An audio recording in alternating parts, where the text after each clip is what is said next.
So this is Valencia and I am Suzana, and today we're going to be talking about our mental health and pandemic.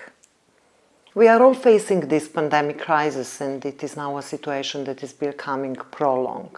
Is this impacting our mental health, and how?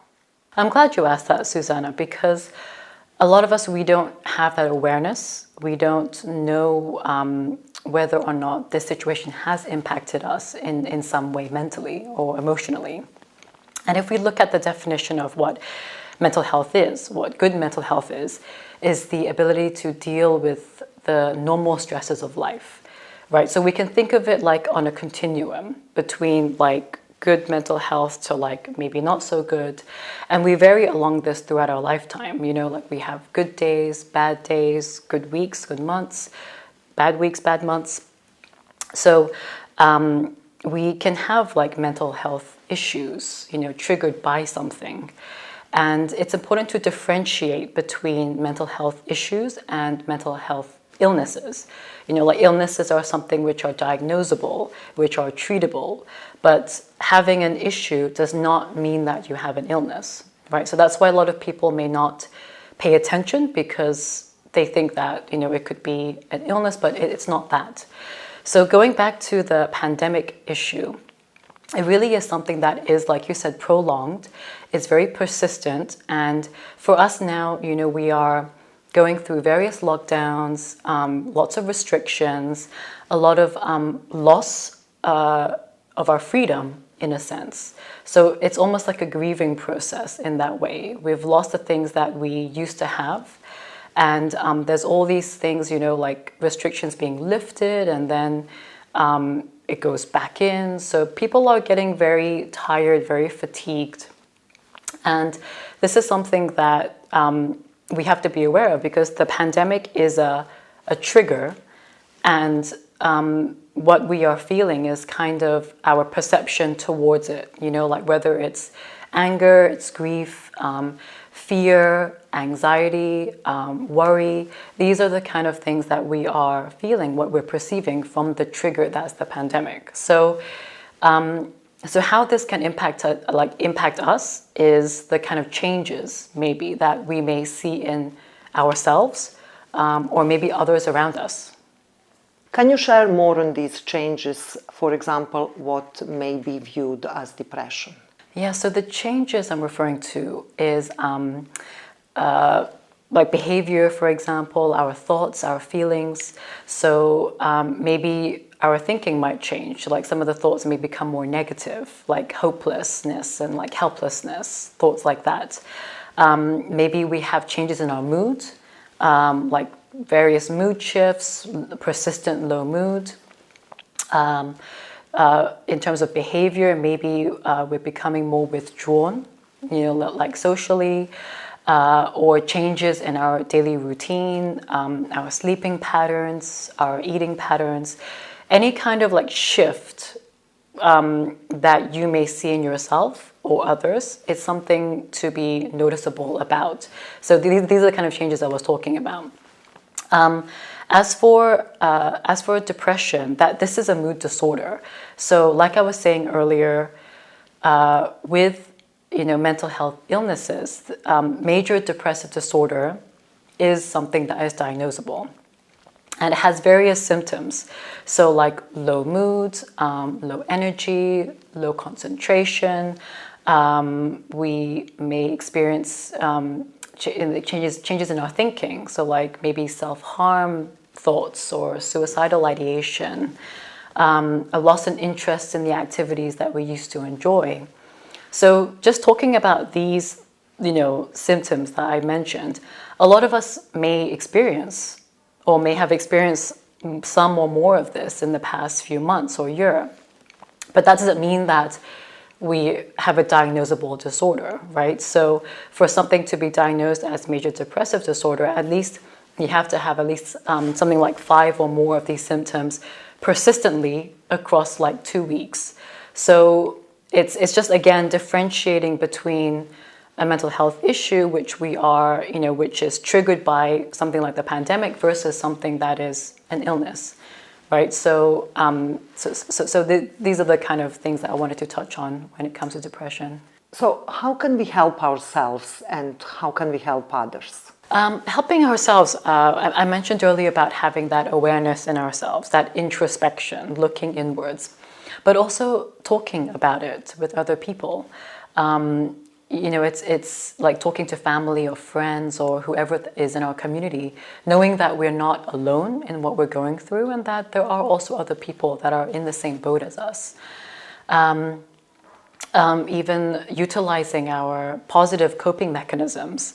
For example, exercising, being outside when we can, of course, depending on restrictions. Expressing our frustration creatively, like whether it's journaling or writing something down, drawing something, using grounding techniques, mindfulness, whatever that works for you, that's something to just remember during this time, because sometimes we can forget when an adversity like a pandemic comes along. Also building up on our resilience.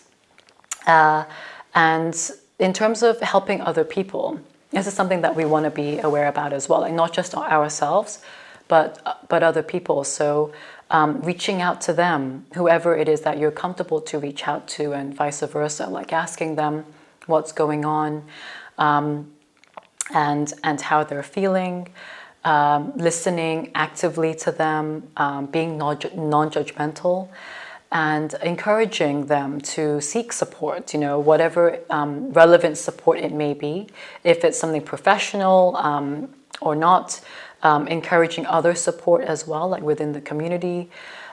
So it's good to, I think, set boundaries, healthy boundaries for yourself, because ultimately you want to take care of yourself first and foremost before reaching out to other people and taking care of them. Valencia, you mentioned resilience. Can you tell us more about that? Yes, so psychological resilience, this is something that we are talking a lot more now, I think, during this current time. And the definition of this is to deal with adversity in life without succumbing to a psychological breakdown, right? So it's about remembering that we all have different facets of psychological resilience. It's about remembering and accessing it and building up on it. So just to go through the different facets quite briefly, the sense of optimism, the belief that a situation is not permanent, and we're learning not to be helpless in it. So, talking about the pandemic, it is not going to be a permanent situation, even though it seems, it is prolonged, like we were saying, but it's not going to be permanent.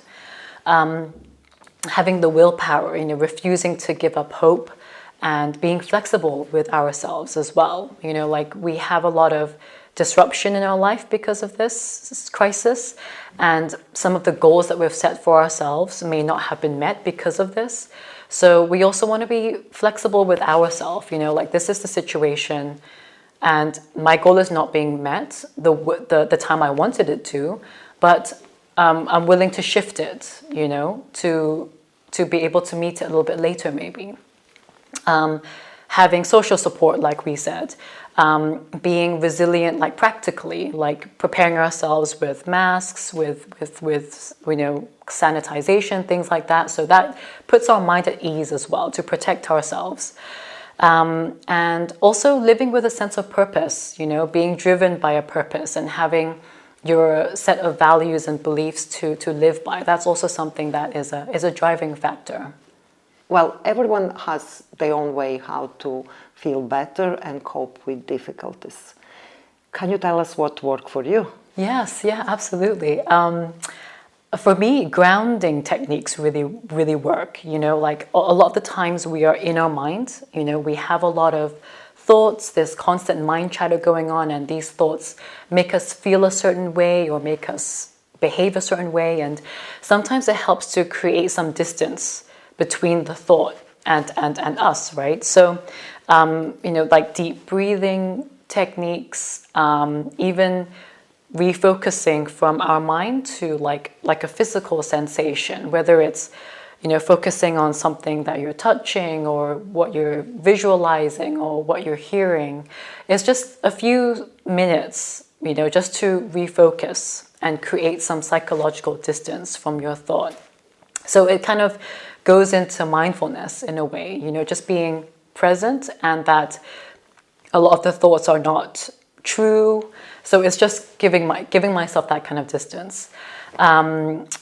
Like I mentioned earlier about awareness, that introspection, going inwards and really understanding what are the things which are going on, what are the thoughts I'm having which is making me feel negative or making me do something which is like a negative thing which I don't normally do. It's good to have that introspection and just to kind of ask yourself what's going on, try to understand. Even the making sense of what is controllable for you versus what's not controllable for you. So like with this pandemic, a lot of things are not under your control. The restrictions, the lockdown, the being able to travel, a lot of these things you can't control, but what you can control is how you perceive it or how you deal with it, how you cope with it. So it's good to just reflect and be aware of what are these things which are under your control. And also activity and exercise. This is also very important. I think here we're quite blessed to have a lot of sunshine. It's good to just step out from time to time and then give yourself a bit of a space to breathe.